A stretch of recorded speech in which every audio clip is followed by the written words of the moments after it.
Navi Hughes, and I'm a psychiatric mental health nurse practitioner. I'm board certified, so I help adults, adolescents, and children. Can you tell me about your mental health journey? Yeah, like my personal mental health journey, it's come like a long way. A few things. The reason I honed in on my mental health journey is because I was in the mental health field, and I wanted to lead by example and also have my cup full. So I'm not going in burnt out and jaded.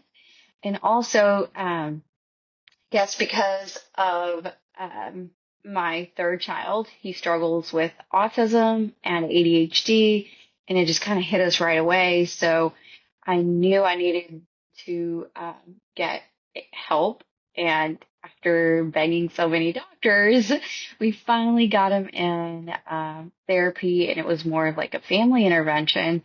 So that even boosted my motivation to get help as far as my own mental health journey goes. And I've gone to therapy, I'm in trauma therapy. I do a lot of self help work, like reading books, listening to podcasts, and kind of fostering that positivity and that growth mindset. And it's so easy to be jaded when you're in the field that I'm in. It's just so heavy. So it's important to um, kind of declutter your mind and process your own issues before you try to help someone else. What was your journey like getting to where you are today? Yeah. So I like mental health wise, or just me in general. Just you in general. Yeah, so I feel like every decade something's happened, right? So the first decade of my life spent in India, then I traveled here as an immigrant. That was a huge culture shock, and it set me back. And that's when you develop the most.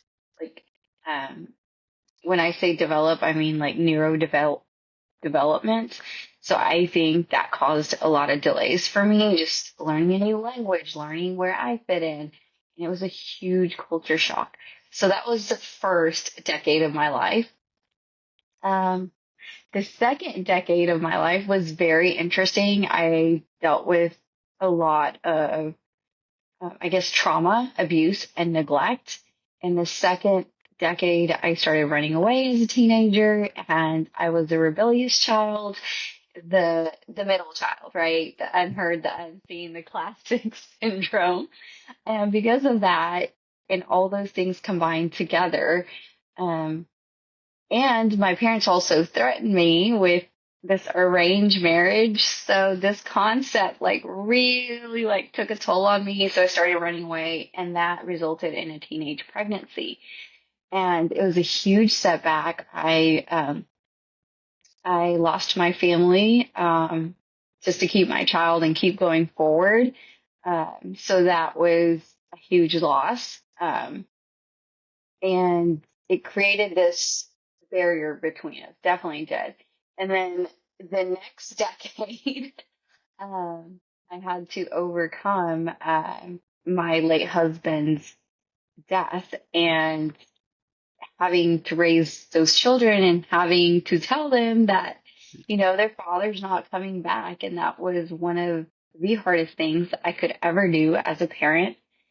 And then the next decade of my life, the big transition was, yes, marrying again and having a child with, quote unquote, I guess, a disability, a neurodevelopmental delay. So that kind of set us back, including COVID. It set everybody back, and being in the medical field. And so those are the things that were my biggest setbacks. But also, when you say journey, I've had to become more resilient. Yeah. First, it was just like you put on the resilience mask and just try to go, go, go to push through. But then it caught up in my late 30s just recently, like 4 or 5 years ago, like I was getting burnt out, I was snapping, I was irritated. If you ask me something, I'm like, ah, so all those emotions built up, the trauma built up, the abuse and neglect, like it was showing in every aspect and how I handled rejection. So being an entrepreneur, you have to be able to handle rejection. Like it is an ego death. It is humbling. And you just have to stay so grounded that you're not chasing everything outside of you. And that was the motivation to get help. That was a motivation to get grounded and be more mindful, to slow down so I can speed up and take off the resilience mask, be vulnerable. And the way we define resilience is, to be able to bounce back. But, the ball has to be inflated enough to bounce back. But if you're just deflated, you're not really bouncing back. Right. You're just kind of wandering through life. So that was the biggest realization, that how do I turn all these setbacks into your triumphs? Right? So the mindset shift that I never really processed. So I had to go back and reflect, okay, every decade, like this is what I've gone through. How have I shifted forward and using those weaknesses rather than rejecting them to move forward and allow me to flourish even more. Like I can handle, I would say confidently, more than my peers, my colleagues, not because I'm smarter, I'm prettier, I'm better, or just any of that. It is because of the hardships that I have overcome and not just stayed with them, right? Like when you have a lot of trauma, you're stuck in survival mode. If you want to flourish and if you want to reach this fulfillment level, you have to be able to push through that and actually take action and come out of survival mode. And that's what I had to do. Yeah, how does helping others help your own healing process? Yeah, as humans, you see a little bit of yourself in them, and it allows you to see the bigger picture.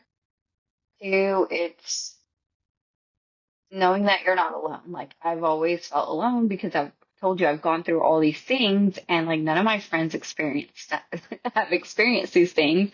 So I knew that I was not alone. Even like my clients, I cannot become friends with them, but I would love to because they are such great people. They show up, they want to do the work, and that fills my cup.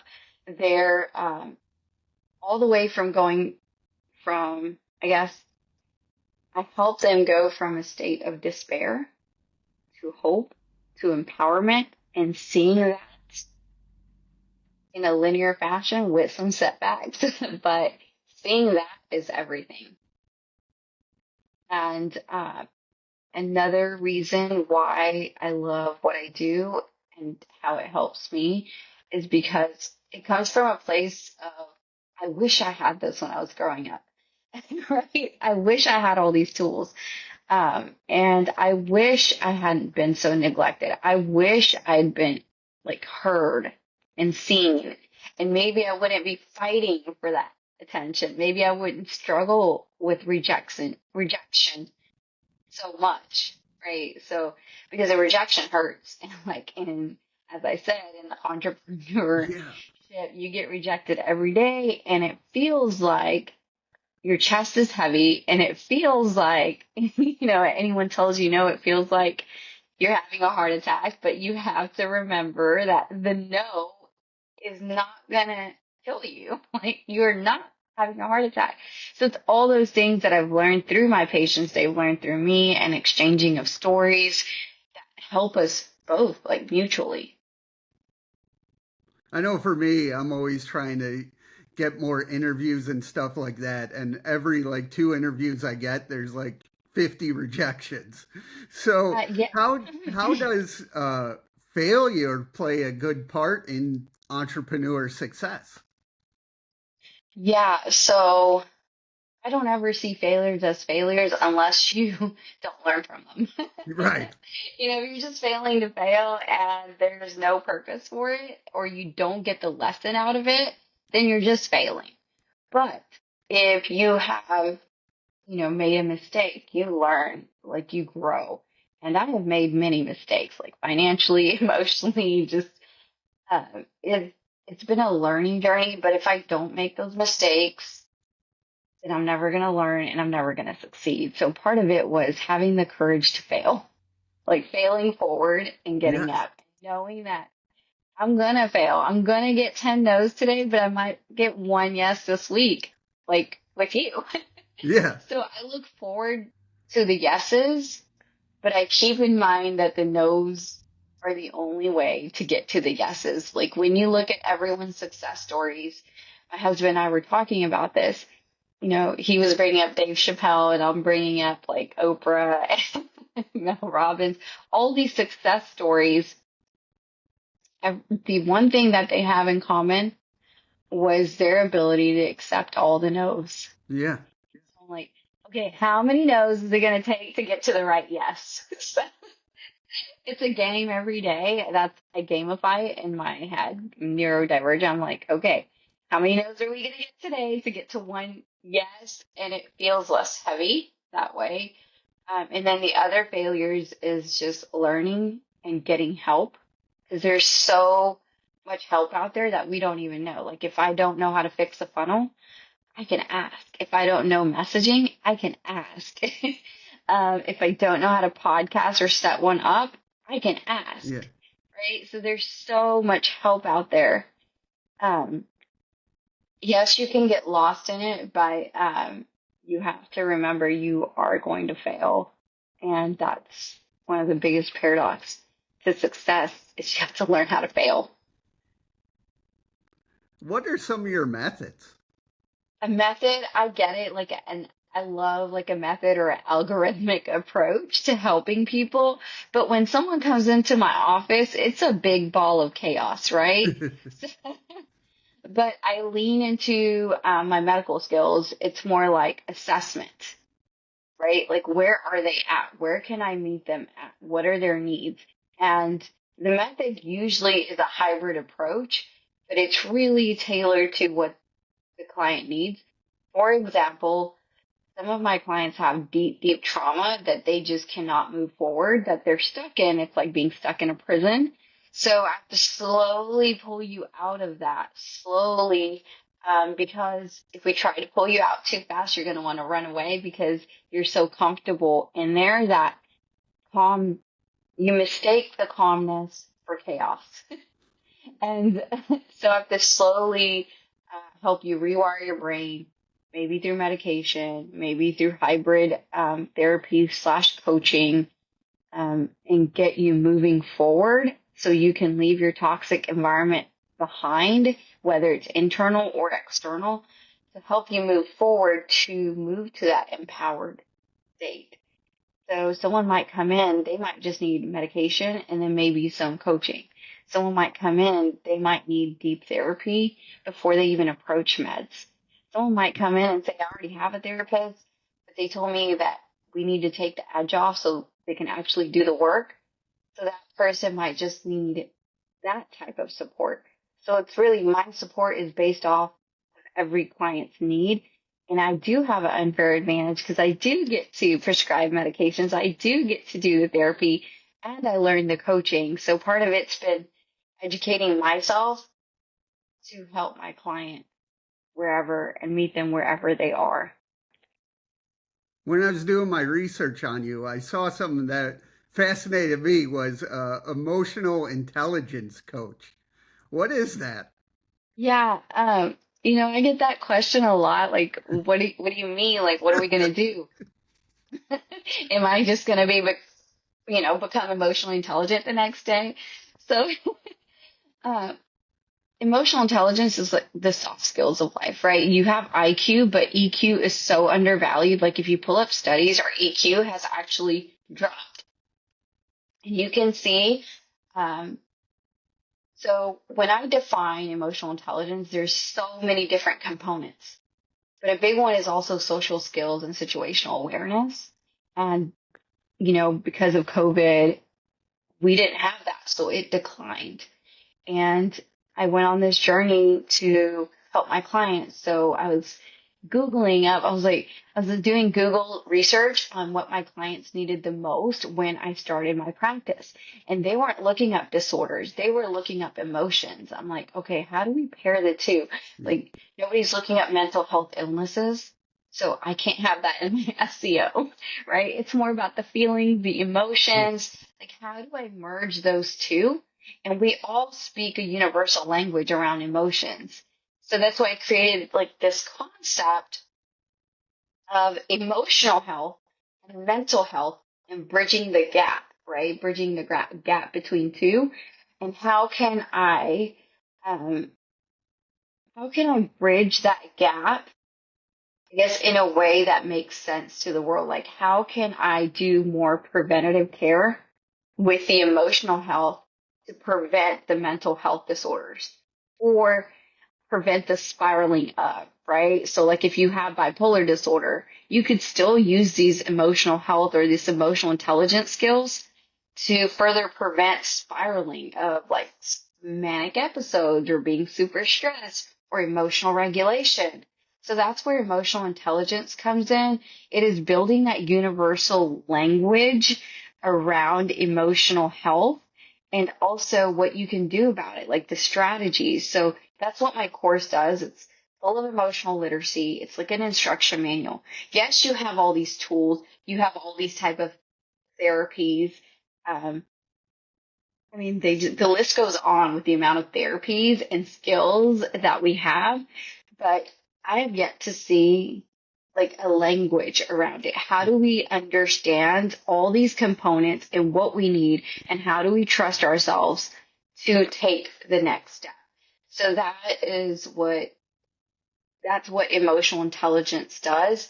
And the result of that is you'll have more clarity, you'll be more productive, you'll have gains in your business. If you lead with empathy, your LTV, your productivity, your retention rates in your business, like they're 10x, right? And in your life, you have better relationships. People trust you more. You don't leave people confused because you know exactly how you feel and you can communicate that effectively. Anytime you leave anyone confused, they're less likely to trust you. So in life and business, emotional intelligence helps foster that know, trust, and like factor that we all want. And that is how you move forward with leading through emotional intelligence and intuitive thinking and the how to's we get lost in, but that's all in the program, like step by step by step, and how to use my favorite method, Maslow's hierarchy. And before like getting too off track is I take you from that state of scarcity all the way up to self-actualization, walk you every step of the way on how to get there. Now you have to do the work, but I guide you. For me, I live with bipolar disorder too, and always talking to someone that has similar lived experience goes such a long way. Do you feel the same way? I do. And with my clients, you attract who you are, right? Like, so let's say, because it's a sense of familiar, excuse me, because it's a sense of familiarity, right? Um, and I have a lot of clients that are neurodivergent. I have a lot of clients that have bipolar disorder. I have a lot of clients that have PTSD. And it's because I probably have those too, right? Like that's what I was thinking. I was like, I did some deep dives and like, why am I this way or why am I that way? And I got lost in the philosophy of things. So I had to get help, right? And it was through that help that it confirmed what I had felt for a long time because I just thought, man, I'm just crazy. Like it's just everybody lives this way. And it feels so lonely. And when you slip into that, I guess the hardest part about bipolar disorder is the depression, that hole that it's like a 0 to 100, and it leaves you full of void, and there's no control over it, right? It just comes and it stays. And maybe you feeling 6 feet under, and maybe you feel so depressed and lonely. But, that's when most clients come see me. So I meet them at their worst. Nobody's coming to see me when they're getting all the things done in life, right? When they're on that high, when they feel like Kanye, when they feel like that self-inflated, that grandiosity, right? When they have the most confidence. They're not in my office. They're coming to me at their lowest point because they're tired of the crashes. So I feel like I can relate better. I know where they've been. I can speak their language. I know their feelings. And personally and professionally, it's helped me foster that relatability, that trust, because I know exactly how you feel. What do you do to help your own mental health? Yeah, so that is the exact reason I created the emotional intelligence piece. And it was actually my client. I was like, you know what? I don't know what I'm doing. I'm calling this emotional health, and I'm calling this mental health, and I'm calling this emotional intelligence course. He was like, just do it. And he also suffers from, he suffers from bipolar disorder, but he helped me push forward like it was a client. So, um, the techniques and strategies that I share in the course are exactly what I do. The first thing I had to do is to get rid of the void, to eliminate it completely, is to fill my cup, right? So before rushing out, before checking my phone, I check in with myself. How am I feeling? What do we have on plan today? How do I want to execute it? And just give myself a moment to breathe. And I started focusing on the three things that I tell my client: sleep, nutrition, and movement. And I do those things. I still struggle with nutrition sometimes, but hey, we all have our struggles, right? So those are the three things that have changed my life. So in the morning, I really get that movement piece in. And journaling has helped a lot of my clients because, when you start spiraling, you spiral even more. And then you can spiral into a manic or hypomanic episode if you don't calm those emotions down, right? So the emotions you can't control, but the feelings you can't. Like, what do you attach to that emotion that you're going to hold on to? And when you hold on to that feeling, whatever it is, resentment, disgust, like whatever that feeling is of annoyance, something, if you hold on to it, it will fester and fester, and you can have those episodes. So that is where emotional regulation comes in, is part of emotional intelligence. Emotional regulation are skills.